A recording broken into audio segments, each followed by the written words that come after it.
Do you fly HD0? Do you have one of these new HD flight controllers that have this DJI port on them? Do you ever wish that you could just plug your HD0 VTX into this port and run it that way, instead of soldering it onto one of these little bitty pads on your flight controller? Well, good news is if you meet a few requirements, you can install Betaflight 4.3, and you can do exactly that, and I'm going to show you how. Alright, real quick, let's go over the requirements for changing your DJI port into an HD0 port. So first off, your flight controller is going to need to have an F7 processor or better. So that means if you have an F3 or an F4 processor, this isn't going to work for you. Your flight controller needs to be running Betaflight 4.3.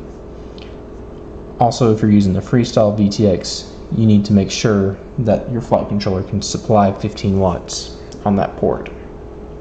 And to find out how many watts your flight controller can supply, it's just going to be volts times amps.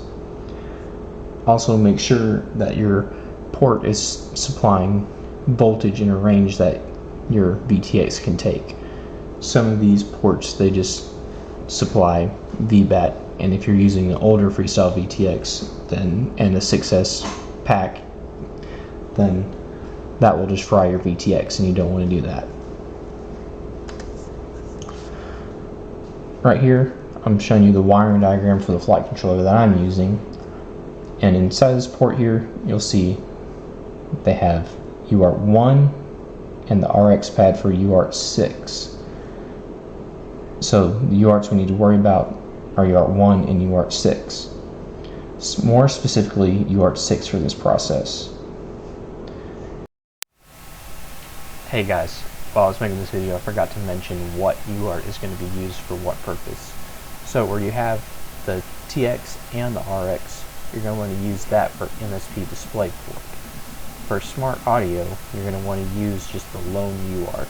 So on this example, it's going to show RX. Sorry about forgetting that. If you're using another flight controller, you might see in this port that they have one UART labeled, but then where the other UART is, it is just labeled S-Bus. So what UART is S-Bus on? Well, a quick way to figure that out I found is just look and see where they want you to wire receivers. On this flight controller, you can see that they want you to wire it into UART1. So it's most likely that S-Bus is also on UART1. Alright, so whenever you're setting this up, the first thing you want to do is make your wiring harness. And these flight controllers will usually come with this little pigtail that has an end that's supposed to go into the air unit or the Vista. So what you want to do is you want to take something like a pair of tweezers like this, and you want to gently pry this plastic piece up. Once you have it pried up, you can pull that wire loose, like so. I said like so. There you go. You want to gently do this so that you don't break any of these little bitty connectors. You can also buy a crimping tool and these little ends to do it, but this is a lot easier and you don't have to spend extra money on the little crimping tool. And what you'll do is you'll go down and you'll do this to all of them. And you'll also want to do this on the pigtail that came with your Freestyle VTX. And you want to be very careful on that one to not break it. You can see I've already made my pigtail here for this flight controller. Alright, so once you're done getting everything wired up, you want to jump over onto your computer and into Betaflight. Go ahead and plug in your flight controller. Once it boots up and connects, you'll want to go here to your ports tab. And since we're going to be using UARTS6 for smart audio, I'm going to go ahead and make sure that it's set up for smart audio.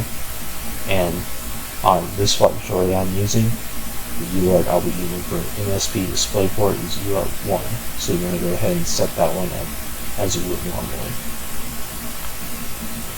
Once you verify that you have everything correct there, you'll go down here to the command line.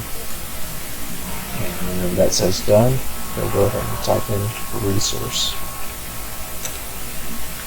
And this will pull up all of your UARTS. So the one we're concerned with is UART 6. So you'll see right here that serial RX6 is connected to pin CO7. So what you want to do is you want to write all this down in the notepad. So go ahead and take your original. So the serial RX6 is connected to CO7, and if you look at the TX, you'll see that the TX6 is connected to CO6. And what you want to do is you want to first unassign all resources to serial RX6 and TX6, and then you want to reassign them in the opposite manner. So like right here, you're going to take the RX and assign it to C06, and you're going to take the TX and assign it to C07. And the reason you're wanting to do that is the pin inside of the DJI port is pin C07. So you're just simply changing this function from RX to TX so you can use smart audio. So you'll copy this right here, and you'll paste it in. Hit enter. Then wait for your flight controller to reboot. I like to go ahead and check it.